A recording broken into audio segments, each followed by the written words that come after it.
Good morning बेटा। Second unit जो हमने 10th क्लास में स्टार्ट की थी एसिड बेसिस एंड साल्ट्स, तो उसमें हमने आपको जो प्रीवियस लेक्चर थे उनके अंदर हमने आपको क्लासिफिकेशन ऑफ एसिड कराया, एसिड की प्रॉपर्टी कराई, physical properties and chemical properties कि भी वो किस प्रकार से बेस के साथ रिएक्शन करती हैं, मेटल्स के साथ रिएक्शन करती हैं, मेटल ऑक्साइड के साथ रिएक्शन करती हैं। वो सारी प्रॉपर्टीज़ हमने एक एक करके स्टडी की। आज हमारे पास नया कॉन्सेप्ट है, that is basis, properties of bases. जो बेस होते हैं उनकी प्रॉपर्टी हमने यहाँ पे डिस्कस करनी है। चलिए एक बार क्विक रिवाइज करते हैं कि जो बेस होते हैं वो एक्चुअल में उनको डिफाइन हमने किया था, क्या थे वो बेस। वो सब्सटेंस होते हैं, those substances which are bitter in taste, which are bitter in taste, स्वाद में जो कड़वे होते हैं, bitter in taste। और साथ में जब आप इनको टच करते हो तो आपको काफी सॉफ्ट लगेंगे, सोपी टच। ठीक है भी, इसको आप बेस बोलेंगे। कॉमन एग्जांपल अगर हम बेस के कॉमन एग्जांपल लें, दैट आर सोडियम हाइड्रोक्साइड हमारे पास, पोटेशियम हाइड्रोक्साइड हमारे पास, उसके बाद अमोनियम हाइड्रोक्साइड हम ले लेते हैं। ठीक है, इसके अलावा कैल्शियम हाइड्रोक्साइड हम ले लेते हैं। These are bases. क्या होते हैं ये? बेसिस होते हैं। चलिए ये तो एक जनरल डेफिनेशन हुई। अब बेसिस में कॉमन क्या होता है, कॉमन चीज क्या होती है जो आप देख रहे हैं, what is common in basis. तो देखिए, कॉमन इन बेसिस, बेसिस में कॉमन क्या होता है। आप इन सभी बेसिस को देख रहे हैं। इन बेसिस को देखने से हमें पता लग रहा है, जैसे हम सोडियम हाइड्रोक्साइड ले रहे हैं। क्या ले रहे हैं? Sodium hydroxide.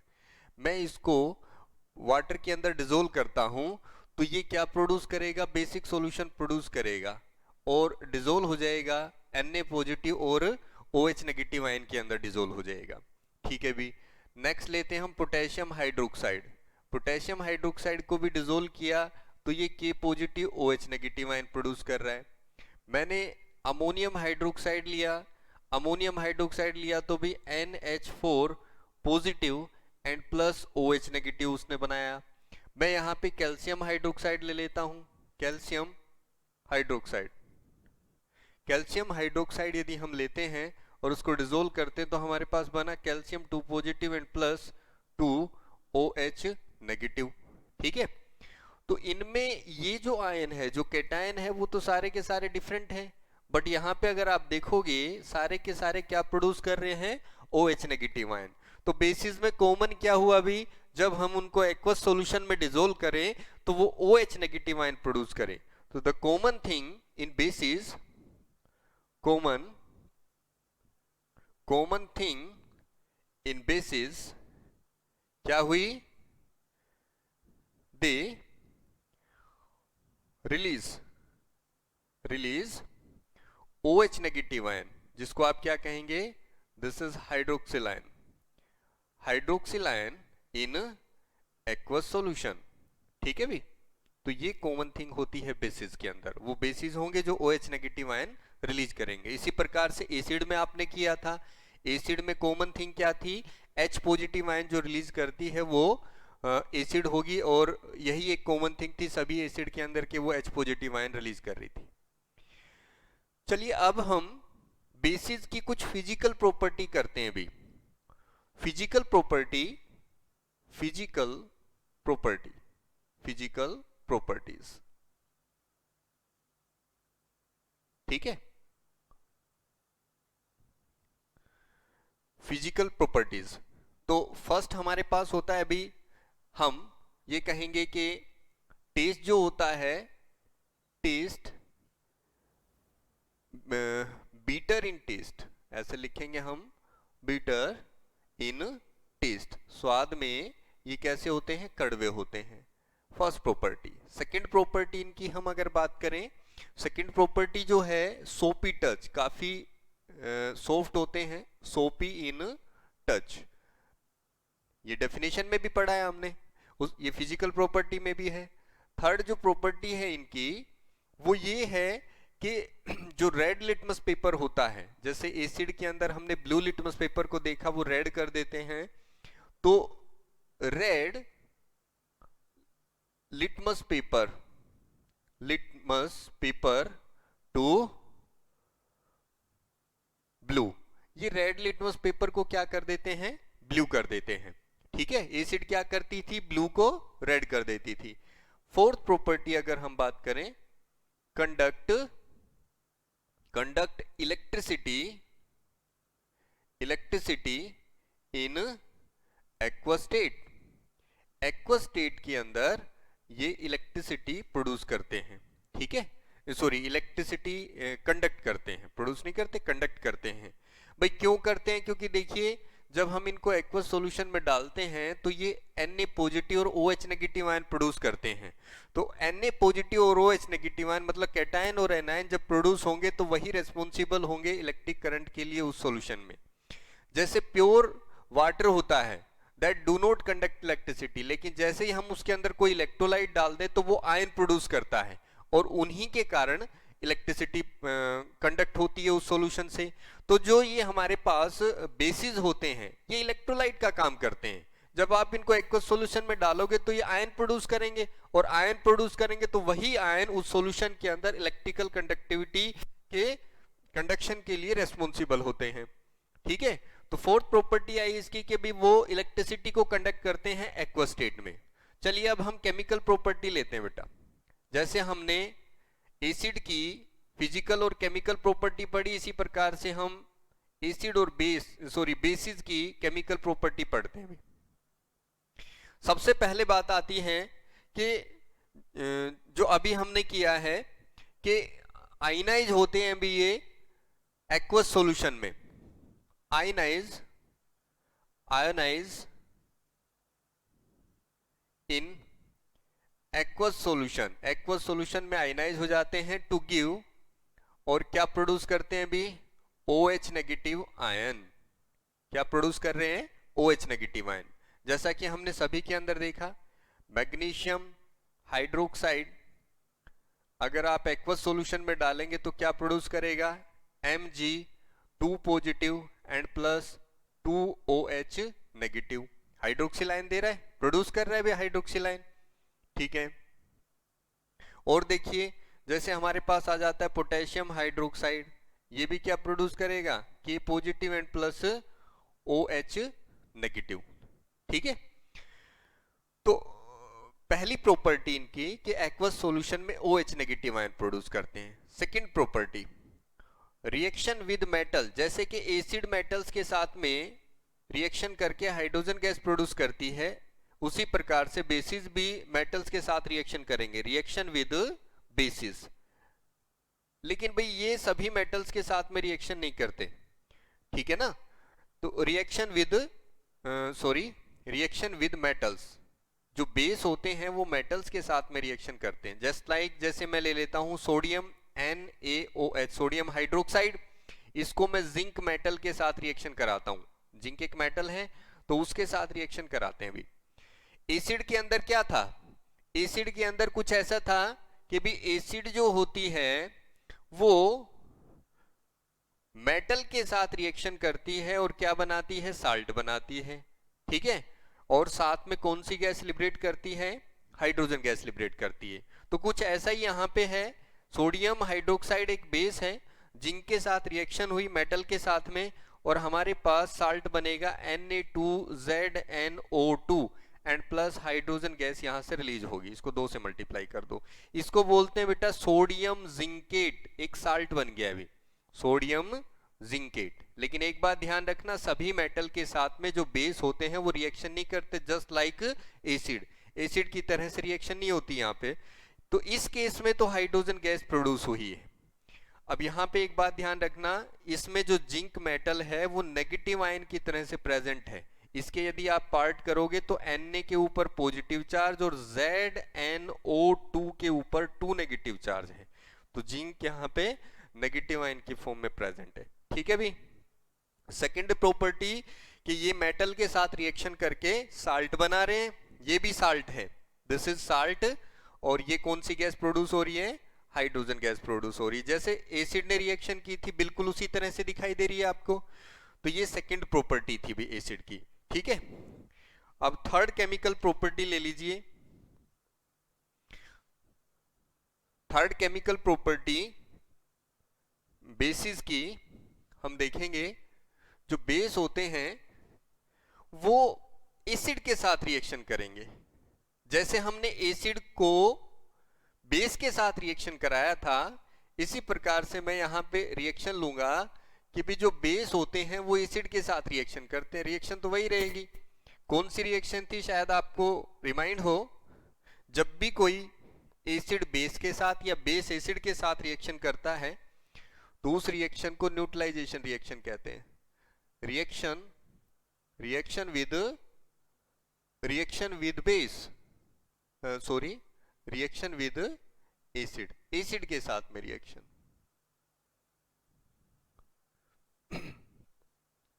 हम एक बेस ले लेते हैं अभी, ठीक है, प्लस उसको मैं किसके साथ रिएक्ट करा दूं, एसिड के साथ रिएक्शन करा दूं, तो हमारे पास बनेगा साल्ट, रिएक्शन वही रहेगी, साल्ट बनेगा और साथ में क्या बनेगा, वाटर बनेगा। तो कोई एक बेस ले लीजिए आप, बेस जैसे हमारे पास सोडियम हाइड्रोक्साइड है, एसिड में ले लेता हूं हाइड्रोक्लोरिक एसिड, ठीक है भी, रिएक्शन कराते हैं दोनों की रिएक्शन कराएंगे, साल्ट बन गया अभी हमारे पास NaCl and plus H2O water, ठीक है ना। यहां Na के ऊपर पॉजिटिव था, OH नेगेटिव के, OH के ऊपर नेगेटिव, H पॉजिटिव और ये नेगेटिव, तो ये वाला पॉजिटिव इस नेगेटिव के साथ और ये इसके साथ चला जाएगा। क्लियर सी बात है। तो यहाँ पे क्या बना भी, साल्ट और वाटर। और ये आपको पता है जो बेस होते हैं वो क्या प्रोड्यूस करते हैं, OH नेगेटिव आयन प्रोड्यूस करते हैं, और जो एसिड होती है वो क्या प्रोड्यूस करती है, H पॉजिटिव आयन प्रोड्यूस करती है। तो दोनों जब रिएक्शन करते हैं आपस में नेगेटिव पॉजिटिव, तो क्या बनता है भी, H2O वाटर। तो इन OH नेगेटिव और H पॉजिटिव के कारण क्या प्रोड्यूस होता है, H2O प्रोड्यूस होता है। तो मैं आपको बता देता हूं, जैसे हमें स्टिंग, जो बीज स्टिंग होता है, मतलब मधुमक्खी का डंक, जब मधुमक्खी हमें काट लेती है तो मधुमक्खी जो होती है वो फॉर्मिक एसिड हमारी बॉडी के अंदर इंजेक्ट कर देती है। कौन सी एसिड, फॉर्मिक एसिड, आपने एसिड के बारे में पढ़ा है, फॉर्मिक एसिड हमारी बॉडी के अंदर इंजेक्ट कर देगी, ठीक है। अब अगर इसके प्रभाव को खत्म करना है, इसके प्रभाव को खत्म करना है तो हमें क्या चाहिए, बेस चाहिए, क्योंकि बेस ही एसिड के प्रभाव को कम कर सकता है। जैसे एसिड और बेस आपस में रिएक्शन करके साल्ट बना देते हैं, वो रिएक्शन नहीं करता। तो हम इस फॉर्मिक एसिड के प्रभाव को कम करने के लिए मोस्टली हमारे जो घर वाले क्या कहते हैं कि भी लोहे का टुकड़ा आप रगड़ लीजिए, ठीक है ना, रब कर लो। लोहे का टुकड़ा एक्चुअल में क्या होता है, दिस इज आयरन ऑक्साइड, क्या होता है ये, आयरन ऑक्साइड, और ये होता है बेटा बेसिक नेचर का होता है, आप सभी को शायद नहीं पता कैसा होता है, ये बेसिक नेचर का होता है। तो फॉर्मिक एसिड एसिडिक नेचर की है और आयरन ऑक्साइड जो आपने लिया वो बेसिक नेचर का है। दोनों जब इंटरेक्ट करेंगे तो एक प्रकार की न्यूट्रलाइजेशन रिएक्शन होगी, तो उससे थोड़ा सा प्रभाव कम हो सकता है, रिलैक्स मिल सकता है हमें, क्योंकि वो डायरेक्ट इंटरेक्शन तो होगा नहीं सीधे तौर पे, ऊपर से सरफेस के ऊपर ही हम स्किन के ऊपर ही उसको रब कर पाएंगे, तो थोड़ा सा उससे रिलैक्स मिल सकता है। तो यहाँ पे भी न्यूट्रलाइजेशन रिएक्शन हुई, ठीक है। तो जब भी एसिड और बेस के बीच में रिएक्शन होगी तो उन रिएक्शंस को आप क्या बोलोगे, these are called neutralisation reaction, neutralisation reaction. Clear है भी। तो ये बेसिस की प्रॉपर्टी थी, chemical properties and physical properties and chemical properties of base.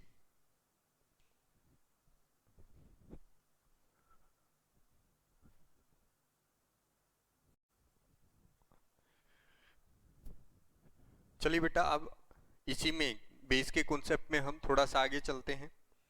देखो, जो बेस होते हैं, किन किन को आप बेस कहेंगे, देखें एक बार।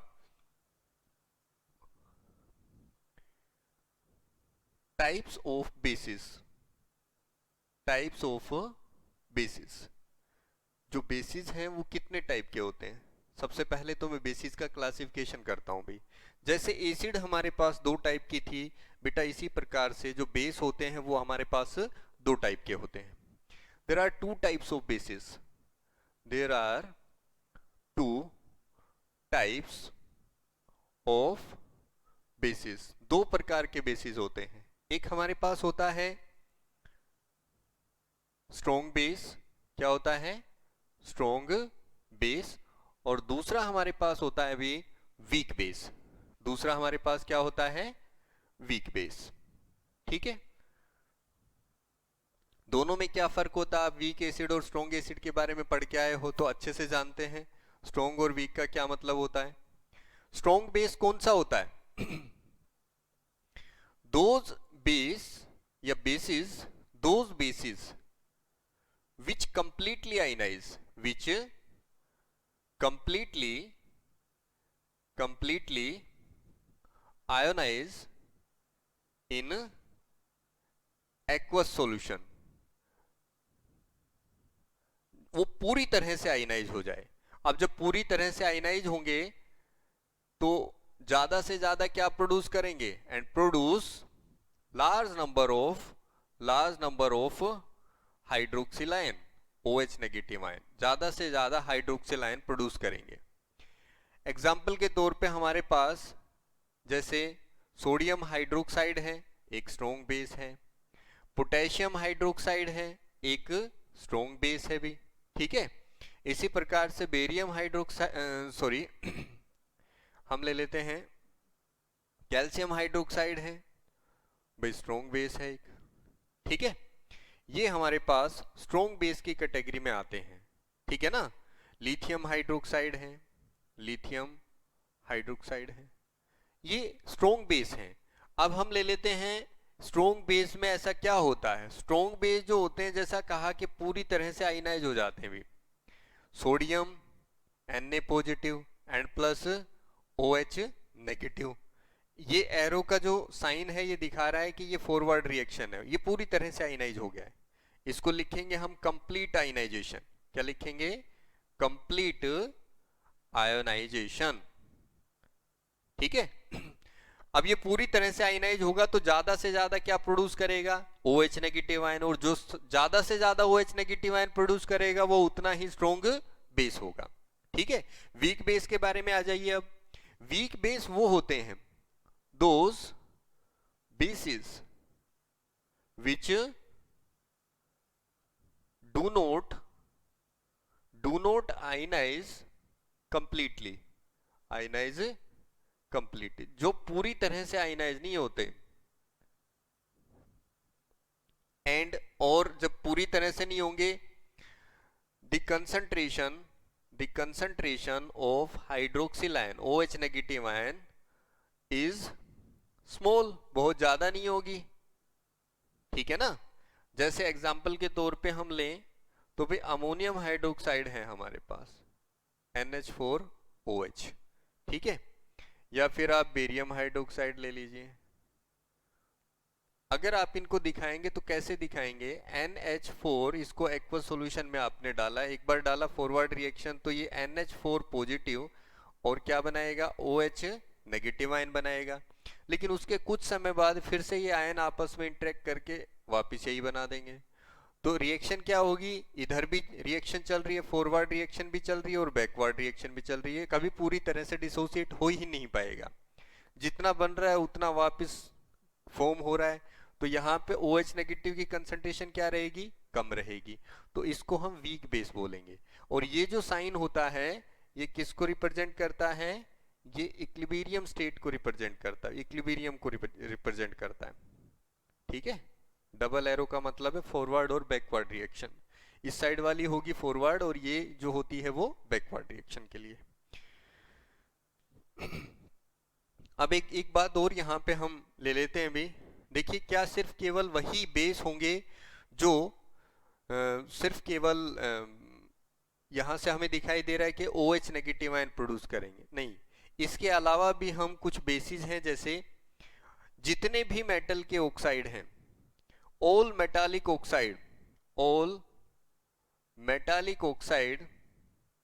Oxide has basic character. Basic character, जितने भी मेटालिक ऑक्साइड हैं वो बेसिक करेक्टर शो करते हैं भी। ऐसा क्यों होता है?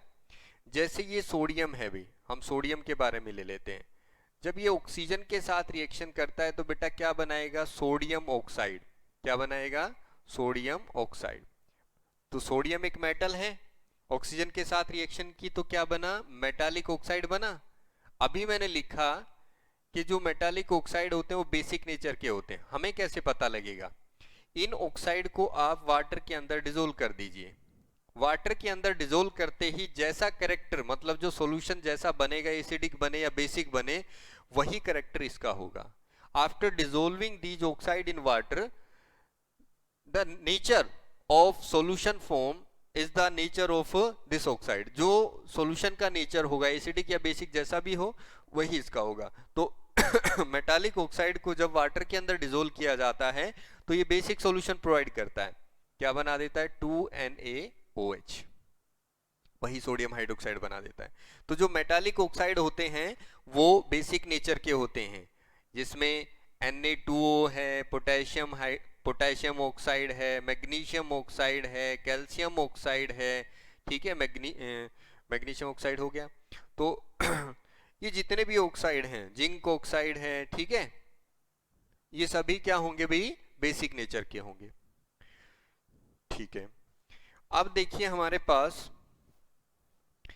जो यूजेज हैं, बेस के यूजेज क्या हैं? जैसे हमने एसिड के यूज बताए, अब हम बेस के यूज ले रहे हैं। बेसिस के यूज क्या क्या हैं?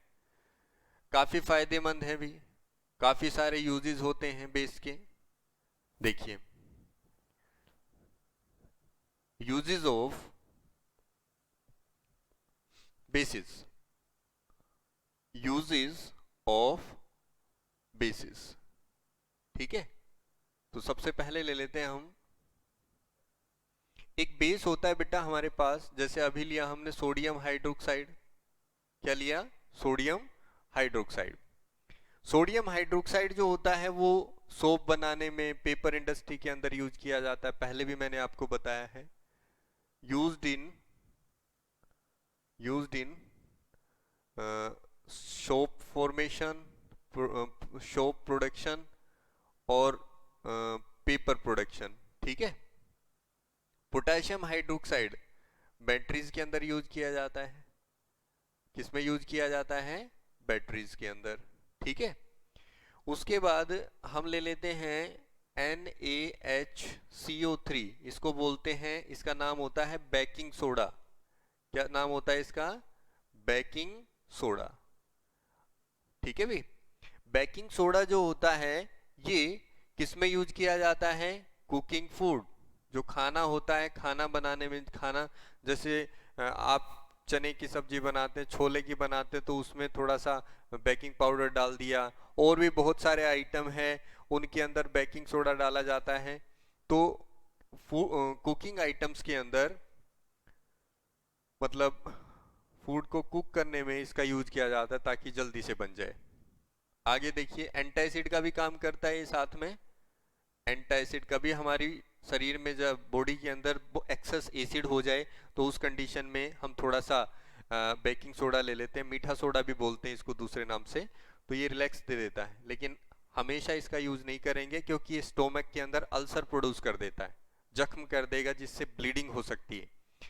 उसके बाद देखिए, जैसे हमारे पास है मिल्क ऑफ मैग्नीशिया, ये भी एंटासिड के तौर पे यूज किया जाता है, स्पेशल एंटासिड। ठीक है। एक्सेस एसिडिटी जो होती है बॉडी के अंदर, जब एसिड बन जाती है तो उसको न्यूट्रलाइज करने के लिए हम इस बेस का यूज करते हैं। ठीक है। तो ये यूजेज हैं भी। इसके अलावा आप देखिए, जैसे हम Na2CO3, ये होता है भी हमारे पास वाशिंग सोडा। क्या होता है? Washing soda. किसमें यूज किया जाता है? Hardening of soft water, hardening of softening of hard water, softening of hard water. जो हार्ड वाटर होता है उसको सॉफ्ट बनाने के लिए, ताकि हम उसका यूज कर पाए, हम वाशिंग सोडा का यूज करते हैं। ठीक है। उसके साथ रिएक्ट करा देते हैं, गर्म कर देते हैं तो जो हार्ड वाटर होता है वो सॉफ्ट वाटर के अंदर कन्वर्ट हो जाता है। ये यूजेज हैं भी बेस के। तो बेस का ये कॉन्सेप्ट उम्मीद है आपको समझ आया होगा।